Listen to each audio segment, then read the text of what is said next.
से 2623 वर्ष पूर्व अर्थात 599 बीसी में कुंडल ग्राम, जो वर्तमान में बिहार राज्य के वैशाली जिले में स्थित है, के राजघराने में एक नन्हे बालक का जन्म हुआ।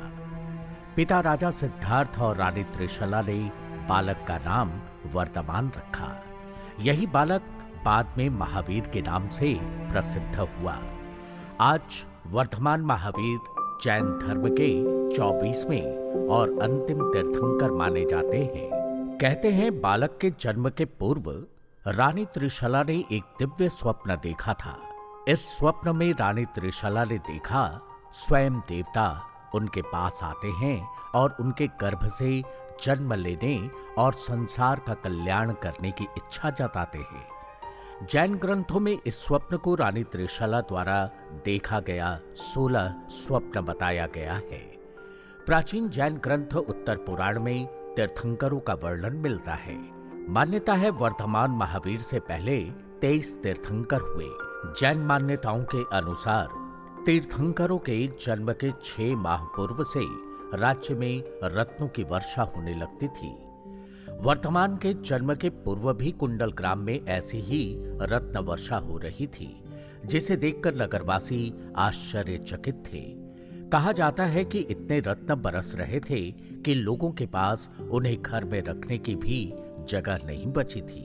इस अद्भुत रत्न वर्षा से कुंडलपुर ग्राम समृद्ध हो गया और नगर का वातावरण दिव्य आभा से आलोकित हो गया। नगर में हर तरफ इस रत्न वर्षा की चर्चा हो रही थी। नगरवासी इस अद्भुत घटना का कारण जानने के लिए उत्सुक थे। रानी त्रिशला भी नगर में हो रही इस अद्भुत रत्न वर्षा के बारे में सोच रही थी। कहते हैं तभी उन्हें नींद आ गई और इसी दौरान उन्होंने 16 दिव्य स्वप्न देखे। अगले दिन रानी त्रिशला ने राजा सिद्धार्थ को अपने स्वप्न के बारे में बताया। राजा सिद्धार्थ ने राज ज्योतिष को बुलवाकर रानी द्वारा देखे गए स्वप्न का ज्योतिष शास्त्र के अनुसार विश्लेषण पूछा। रानी ने पहले स्वप्न के बारे में बताते हुए कहा कि उन्हें स्वप्न में एक विशाल सफेद हाथी दिखाई दिया।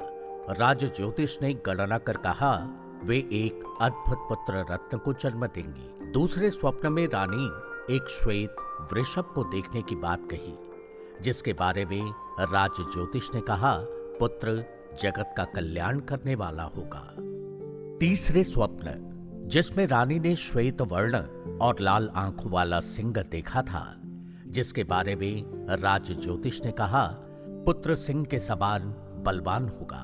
रानी ने चौथे स्वप्न में कमलासन लक्ष्मी का अभिषेक करते 2 हाथी देखने की बात बताई, जिसके बारे में ज्योतिष ने कहा देवलोक से देवता आकर उस पुत्र का अभिषेक करेंगे। 5वें स्वप्न में 2 सुगंधित पुष्पमालाएं देखे जाने का विश्लेषण करते हुए ज्योतिष ने कहा वो धर्म तीर्थ स्थापित करेगा और जन जन में पूजा जाएगा। 6ठे स्वप्न में पूर्ण चंद्रमा देखने को लेकर ज्योतिष ने बताया उसके जन्म लेने से तीनों लोक आनंदित होगा। 7वां स्वप्न उदय होता सूर्य था, जिसका अर्थ वो पुत्र सूर्य के समान तेजस्वी और प्राणियों का उद्धारक होगा। 8वां स्वप्न जो रानी ने देखा वो था 2 स्वर्ण कलश कमल पत्रों से ढके हैं, जिसका फल बताते हुए ज्योतिष ने कहा वो पुत्र अनेक निधियों का स्वामी निधिपति होगा। रानी के अनुसार उसने अपने 9वें स्वप्न में देखा कमल सरोवर में 2 नन्ही मछलियां क्रीड़ा कर रही है, जिसके बारे में ज्योतिष ने बताया कि पुत्र महा आनंद दाता और दुख हरता होगा। रानी ने 10वें स्वप्न में कमलों से भरा जलाशय देखा था, जिसका तात्पर्य बताते हुए ज्योतिष ने कहा वो पुत्र 1008 शुभ लक्षणों से युक्त होगा। रानी ने 11वां स्वप्न लहरें उछालता समुद्र देखा था, जिसके बारे में ज्योतिष ने कहा पुत्र भूत भविष्य और वर्तमान का ज्ञाता केवली होगा। 12वां स्वप्न हीरे मोती और रत्न जड़ित स्वर्ण सिंहासन था, जिसका अर्थ पुत्र राज्य का स्वामी और प्रजा का हितचिंतक होगा। 13वें स्वप्न में रानी ने स्वर्ग का विमान देखा, जिसका अर्थ बताते हुए ज्योतिष ने कहा, इस जन्म से पूर्व वो पुत्र स्वर्ग में देवता होगा। 14वें स्वप्न की चर्चा करते हुए रानी ने बताया, उसने पृथ्वी को भेद कर निकलते हुए नागों के राजा नागेंद्र के विमान को देखा। इस पर ज्योतिष ने कहा, जन्म से ही पुत्र त्रिकालदर्शी होगा। रत्नों का ढेर रानी का 15वां स्वप्न था, जिसका अर्थ बताते हुए ज्योतिष ने कहा, वो पुत्र अनंत गुणों से संपन्न होगा। और रानी ने 16वें स्वप्न में धुआं रहित अग्नि को देखा, जिसके बारे में ज्योतिष ने कहा कि वो पुत्र कर्मों का अंत करके मोक्ष अथवा निर्वाण प्राप्त करेगा।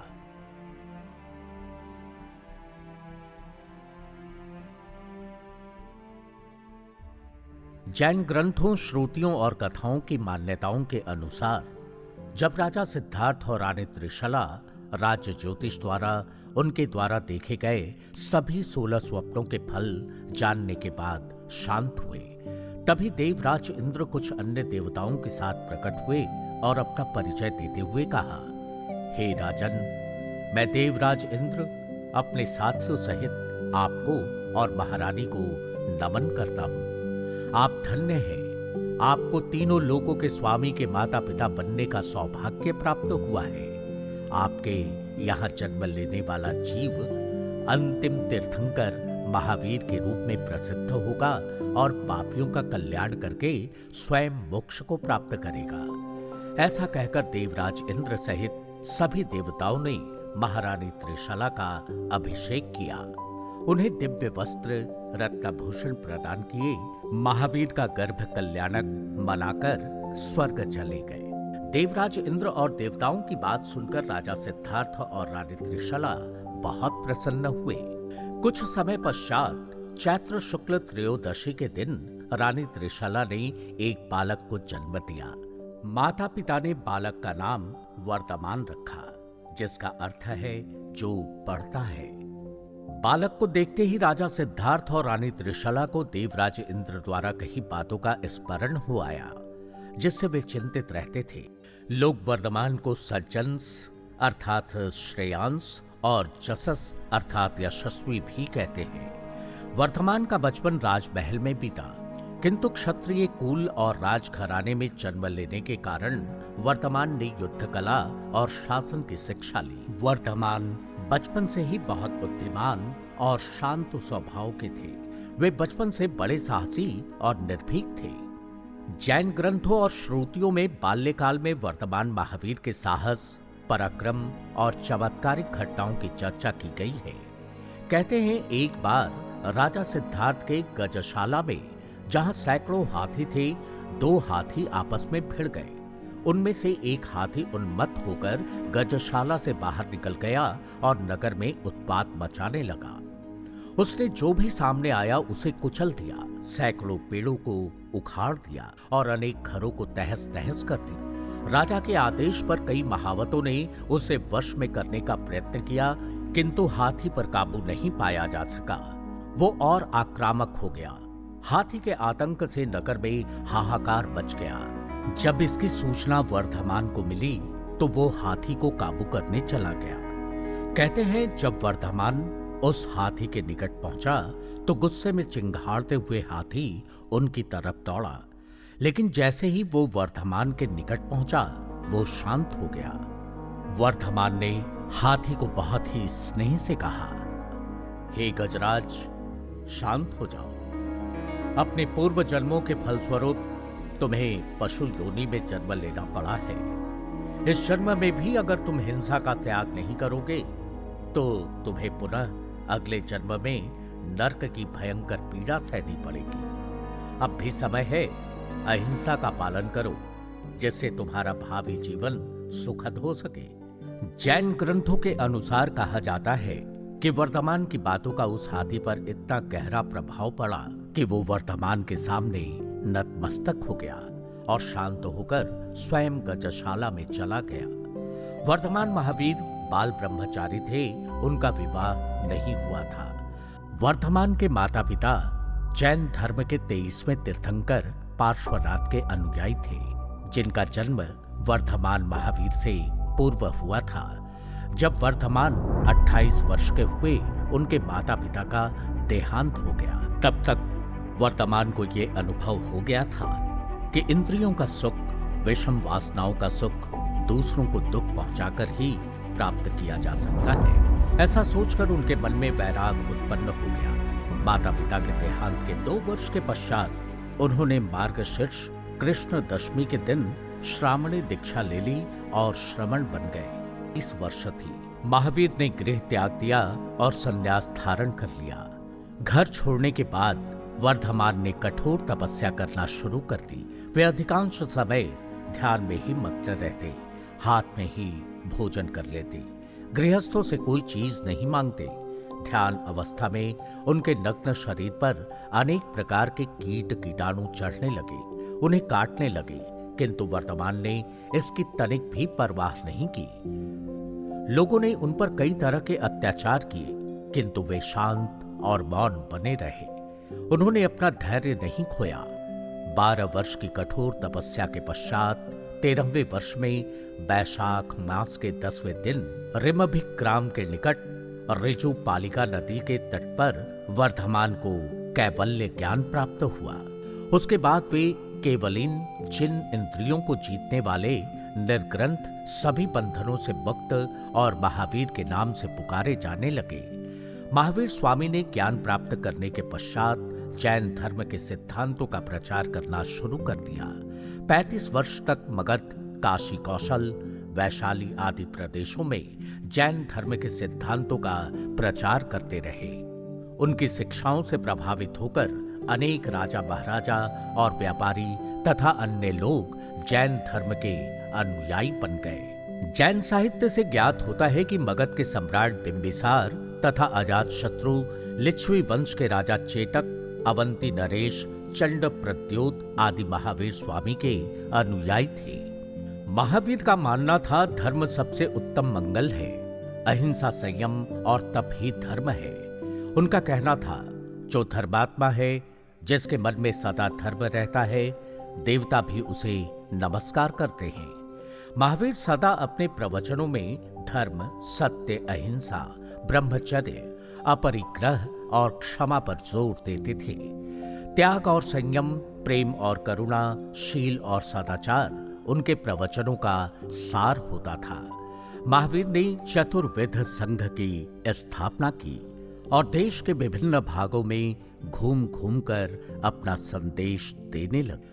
उन्होंने पंचशील का सिद्धांत दिया, जिसका अर्थ सत्य, अपरिग्रह, अस्तेय, अहिंसा और क्षमा है। महावीर ने अपने पंचशील के सिद्धांत को बड़े ही सहज रूप में अपने अनुयायियों को समझाया।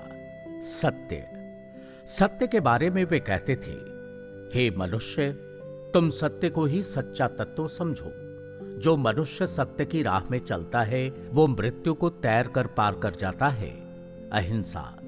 महावीर अपने अहिंसा के संदेश के बारे में कहते हैं, हे मनुष्य, इस लोक में जितने भी जीव हैं, चाहे वे 1, 2, 3, 4 और 5 कितने भी इंद्रियों वाले हों, उनकी हिंसा मत करो, उन्हें रोको मत, उन्हें उनके पथ पर जाने दो, उनकी रक्षा करो, उनके प्रति मन में दया का भाव रखो। अपरिग्रह पर महावीर कहते हैं, हे मनुष्य, परिग्रह, संग्रह मत करो। जो मनुष्य स्वयं सजीव अथवा निर्जीव वस्तुओं का संग्रह करता है या दूसरों से संग्रह कराता है अथवा दूसरों को ऐसा संग्रह करने की सम्मति देता है, वो हमेशा दुखों से घिरा रहता है। उसे कभी दुख से छुटकारा नहीं मिल सकता। ब्रह्मचर्य के बारे में महावीर कहते हैं कि ब्रह्मचर्य उत्तम तपस्या, नियम, ज्ञान, दर्शन, चरित्र, संयम और विनय की जड़ है। तपस्या में ब्रह्मचर्य सर्वोत्तम तपस्या है। जो मनुष्य ब्रह्मचर्य का पालन करते हैं, वे मोक्ष के मार्ग की ओर अग्रसर होते हैं, बढ़ते हैं। क्षमा।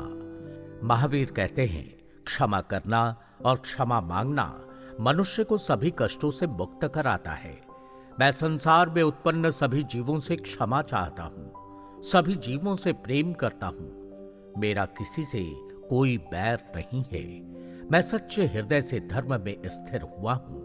सभी जीवों से अपने सभी अपराधों के लिए क्षमा मांगता हूँ और सभी जीवों ने जो मेरे प्रति अपराध किए हैं उसके लिए भी मैं उन्हें क्षमा करता हूँ। साथ ही वे कहते हैं, मैंने अपने मन में जो पाप की वृत्तियों का संकलन किया हो, वचन से जो पाप वृत्तियां प्रकट हुई हों, शरीर से जो भी पाप वृत्तियां की हों, मेरी वे सभी पाप वृत्तियां विफल हों, मेरे वे सारे पाप मिथ्या हों। वैशाली तो उनके धर्म प्रचार का प्रमुख केंद्र था। 72 वर्ष की आयु में 527 ईस्वी पूर्व पावापुरी नामक स्थान पर महावीर स्वामी को निर्वाण प्राप्त हुआ। इस अवधि में उन्होंने तप, संयम और साम्य भाव की साधना की और 5 महाव्रति रूपी धर्म चलाया। जैन धर्मावलंबी वर्तमान महावीर के निर्वाण दिवस को मोक्ष कल्याणक के रूप में मनाते हैं और इस दिन समस्त जैन धर्मावलंबी दिवाली भी मनाते हैं।